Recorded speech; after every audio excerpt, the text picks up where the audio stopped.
जय Hind friend. Global hunger index 2022 जारी कर दिया गया है, जिसमें भारत का रैंक 107 बताया गया है। ये 121 कंट्रीज में भारत का रैंक 107 आया है, जो कि पिछले साल की तुलना में 7 रैंक और बढ़ गया है।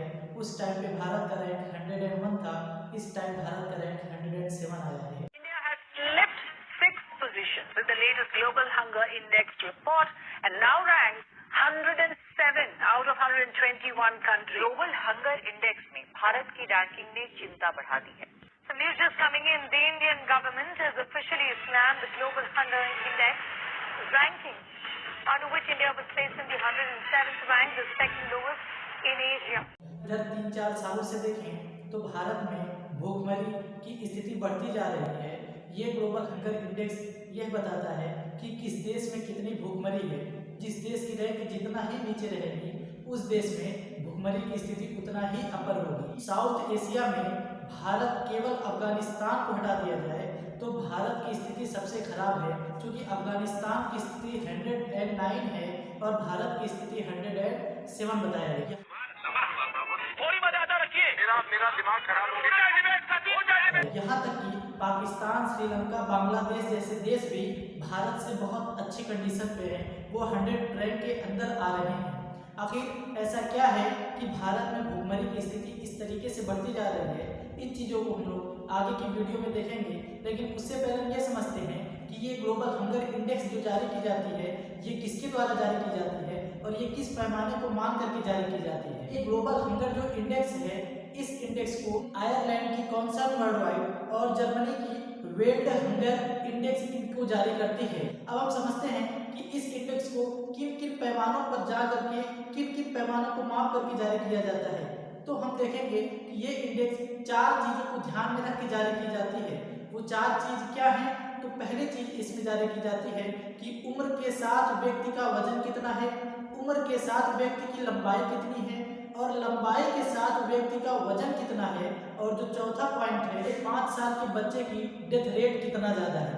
इन 4 पॉइंट को देख करके ये इंडेक्स जारी की जाती है, जिसमें ये स्थिति बहुत ही खराब होती है, उनकी रैंक उतने ही नीचे होती है और यह माना जाता है कि उस देश में भूखमरी की स्थिति बहुत ही ज़्यादा है, क्योंकि व्यक्ति का वजन या लंबाई कहीं ना कहीं उसके खाने पर प्रभाव डालता है, इसलिए व्यक्ति का वजन कम रह गया है। इस इंडेक्स में सबसे वर्स्ट जो कंडीशन है वो सऊदी अरब के पास एक कंट्री यमन की कंडीशन सबसे खराब बताई गई है और यूरोपियन कंट्रीज की स्थिति बहुत ही अच्छी बताई गई है। परंतु यदि हम भारत की तरफ गौर करें तो भारत इधर 3-4 साल से बहुत ही खराब स्थिति में जा रहा है। इसके पीछे क्या कारण हो सकता है? बताया जा रहा है स्कॉलर्स के द्वारा कि इसमें जैसा कि कोविड पैंडेमिक आया, इसके साथ साथ यूक्रेन रसिया वार हुआ और बहुत सारे ऐसी परिस्थितियां आई भारत में, जिनकी वजहों से भारत में भूखमरी की स्थिति बढ़ती चली गई। लाखों ऐसे बूढ़े हैं जो या तो अकेले हैं या बेगुनाह बेगैरत औलादों के बाप हैं, जो भूख से तड़प के मर जाते हैं, मगर उनके मुंह में पानी डालने वाला कोई नहीं होता है। हालांकि भारत के कई सारे ऐसे लीडर्स हैं जिन्होंने इस इंडेक्स को मानने से इनकार किया है। उनका कहना है ये इंडेक्स पूरी तरीके से क्लियर स्पष्ट जारी नहीं किया गया है। लेकिन अगर हम गौर करें तो कोविड-19 न केवल भारत को बल्कि भारत के पड़ोसी देशों को भी इफेक्ट किया, और चाइना और यूक्रेन वार न केवल भारत को बल्कि इन सब देशों के लिए भी इफेक्ट हुआ होगा। तो क्या कारण रहा केवल भारत की स्थिति इतनी खराब हुई? इसको समझते हैं। भारत में इसकी स्थिति ज़्यादा खराब होने की वजह एक मुख्य यह है कि भारत की पॉपुलेशन इतनी ज़्यादा है जिसको बहुत ज़्यादा लोगों को खाना प्रोवाइड करना it's is not a easy task. Government ने बहुत सारे मल्टीपल इसको कोशिश किए हैं कि भूखमरी को कहाँ तक खत्म किया जाए।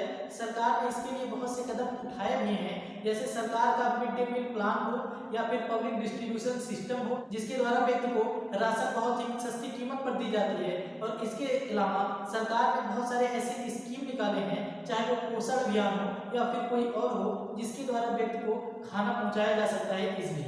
परंतु इन सब के अलावा भारत की सरकार इतना कार्य करने के बावजूद भी भारत में लोगों में भूखमरी की स्थिति बढ़ती जा रही है। इसका कारण क्या हो सकता है? तो कारण हम लोगों ने देखा है, एक मुख्य वजह इसका ये है, सरकार के इतना मेहनत करने के बावजूद भी करप्शन। जी हाँ दोस्तों, भारत में करप्शन की स्थिति इतना ज़्यादा है कि जो राशन सरकार के द्वारा आम जनता को दी जाती है, उन राशनों में बहुत ही ज़्यादा करप्शन होते हैं, जिससे जिन व्यक्ति को उसको मिलना चाहिए वो स्पष्ट रूप से नहीं मिल पाता है। इसके अलावा अगर हम देखें, सरकार जो राशन व्यक्ति तक पहुंचाती है, उन राशन की गुणवत्ता जो होती है वो उतनी वैल्यूएबल नहीं होती है।